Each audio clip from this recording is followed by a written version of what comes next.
सभे मगहिया भाई बहन के भूलेटन काका के राम राम। आथिन मगहिया खबर में सुनथिन देश दुनिया के खबर।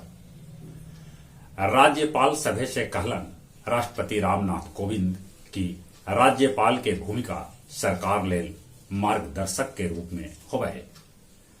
शिक्षा दिवस पर बिहार प्रदेश के सर्वोच्च शिक्षा सम्मान डॉक्टर शंकरनाथ झा के प्रदान कयल गेल। राजस्थान में कांग्रेस में उठापटक अभियो जारी है। राजस्थान के मुख्यमंत्री अशोक गहलोत सोनिया गांधी से कल का मुलाकात। आज बनारस में गृह मंत्री अमित शाह त लखनऊ में प्रियंका बनोतन चुनावी रणनीति। मखाना के जल्दीए भेटाए जीआई टैग, जरा से मखाना के अंतर्राष्ट्रीय स्तर पर पहचान मिला। बाढ़ के एनटीपीसी में 660 मेगावाट के तीसरका इकाई भी शुरू कर देवल गए। केंद्रीय सड़क परिवहन मंत्री नितिन गडकरी कहलका कि 2 बछर में पेट्रोल गाड़ी जितना सस्ता हो जाए इलेक्ट्रिक गाड़ी। सुप्रीम कोर्ट के आदेश पर बिहार के पटना, गया, औरंगाबाद, रोहतास, सारण, भोजपुर, जमुई और लखीसराय जिला में बालू घाट के बंदोबस्ती जल्दी कयल जाए।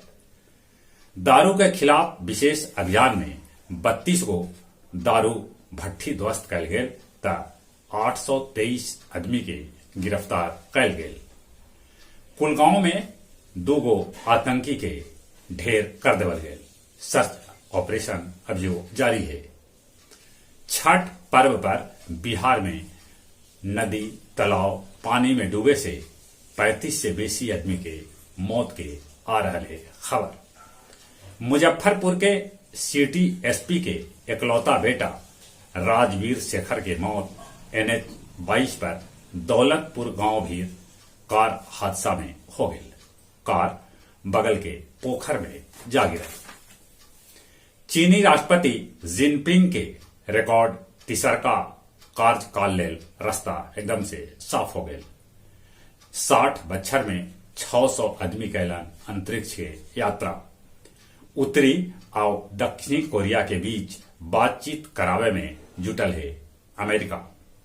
भारतीय मूल के एगो अंतरिक्ष यात्री समेत 4 गो अंतरिक्ष यात्री स्पेस स्टेशन लेल रवाना हो गए। रूस में तेजी से फैल रहा है कोरोना। पिछलका 24 घंटा में 30,058 कोरोना संक्रमित रूस में भेटैलन तब पिछलका 24 घंटा में 1,239 आदमी के कोरोना से है मौत के खबर। उन्हें फ्रांस में कोरोना के 5वां लहर आवे के डर सभे के सता रहा है। केंद्रीय कारागार गया में बंदी सभे देलन सूरज के अरग। बोध गया के निरंजना नदी में विदेशी महिला भी छठ पूजा में लेलन हिस्सा। आग से बचाव लेल मगध मेडिकल कॉलेज गया में करल जा रहा है उपाय। अब कुछ खेल के समाचार। पाकिस्तान के 5 विकेट से हरा के ऑस्ट्रेलिया पहुंचल T20 विश्व कप के फाइनल में। अब T20 विश्व कप के फाइनल ऑस्ट्रेलिया और न्यूजीलैंड के बीच इतवार के खेलल जाए। हत्या के अफवाह के दोसर के दिन निशा बनलन राष्ट्रीय champion. Vivek Sagar बनतन junior hockey विश्व कप में कप्तान। बैडमिंटन खिलाड़ी प्रमोद भगत बच्चर के सर्वश्रेष्ठ खिलाड़ी लेल नामित कयल गेल है। जहां तक मौसम के सवाल है, मौसम विभाग सूचना दिलका है कि छठ पर्व घड़ी जाड़ा आउ साल से कम है। फिर भी जाड़ा पड़ी थे।